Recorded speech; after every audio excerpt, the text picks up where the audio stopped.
Hi guys and welcome now to the graph section for the mega comparison of the TinHifi Dudu, the Letshuoer S08 and the Hidizs MP143. Okay, let's start with the Dudu because I think that will be the one, well, not the one that's the most interesting, but it's one of the ones, so let's start with that one. Okay, this is the graph of the Dudu. As you can see, relatively nicely done. Smooth bass, nice gliding sort of bass, no bleed into the mids. And then it has this peak here at around 2.8k more or less, and then drops off, and then quite a bit of extension past 10k. By looking at it, it doesn't really have anything that you could consider offensive, but when you listen to it, it's like how I mentioned during the review.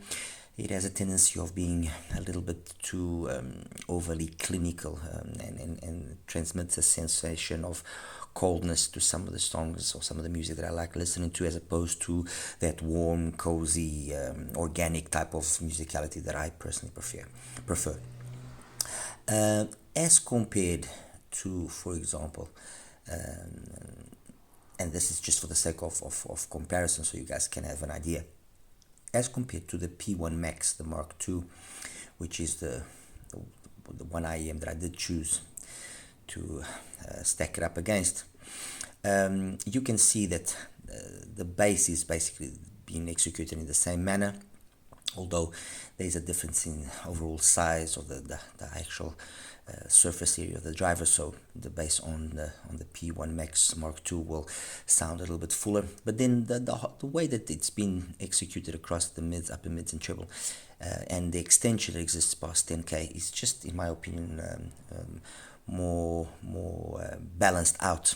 And overall what you get is, yes, enough planar magic, but with a more DD kind of presentation. And overall, that's why I said I prefer the sound of the P1 Max Mark II. And again, just for the sake of comparison, although I didn't talk about it too much during the actual review, this is the graph of the original P1, which some say that it was boring because it was just too neutral. But the reality is this, everything fit within a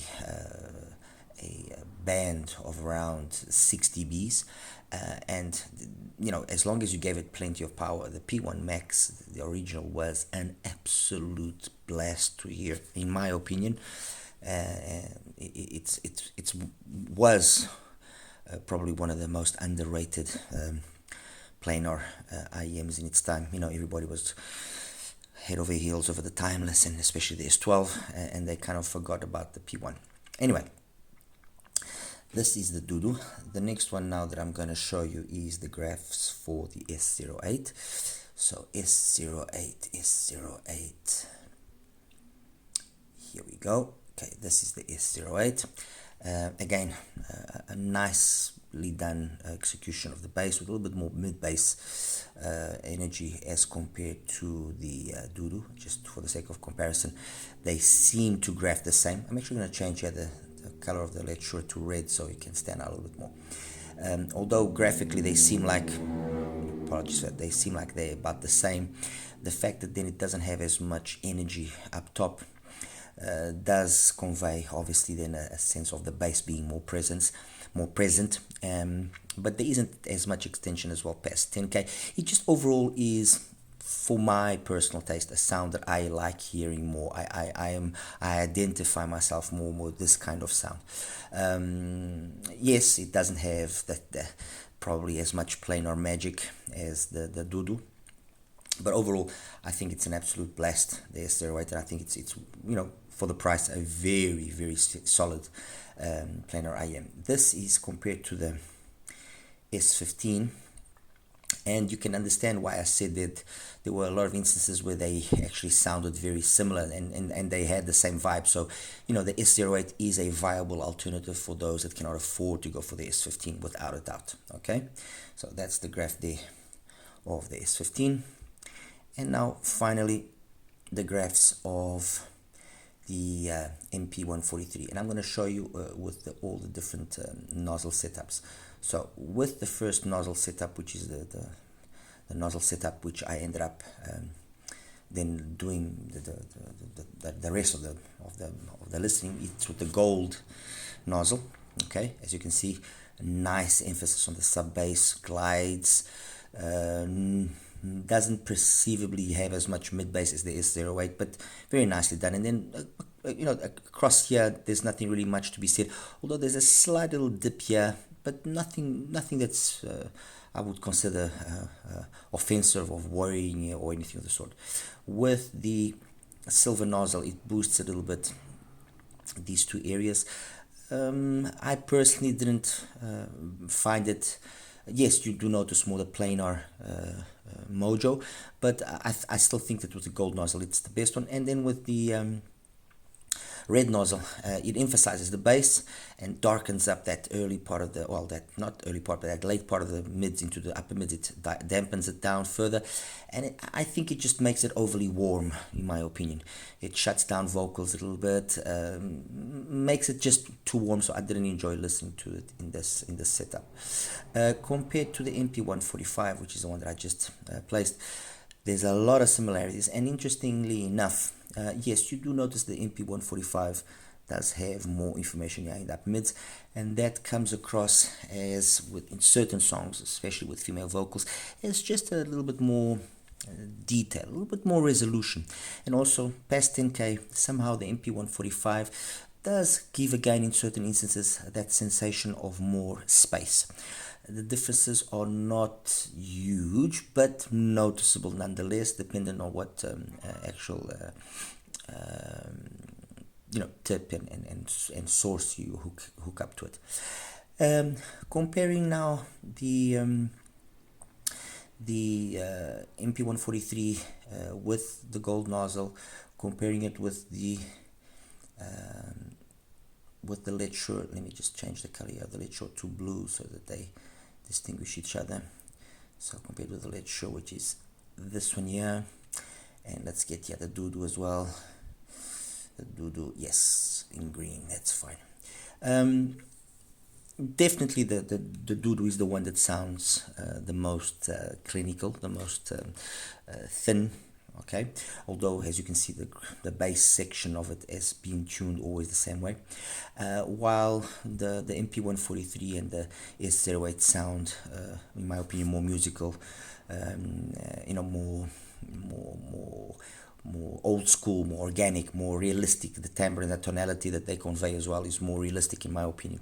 And then just for the sake of, again, some quick comparisons here, if you guys remember, I mentioned that I brought out the P20 and the F01 Pro and the KZ PR1 Pro. So I'm going to show you the KZ PR1 Pro first, because it was the one that kind of had the same vibe as the Dudu, with as well a very energetic past 7-8K area.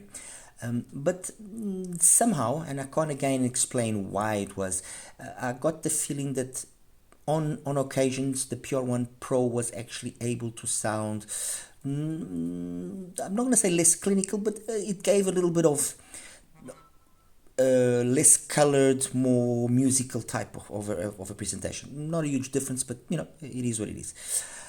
The F1, if you guys remember, I said the F1, where is it?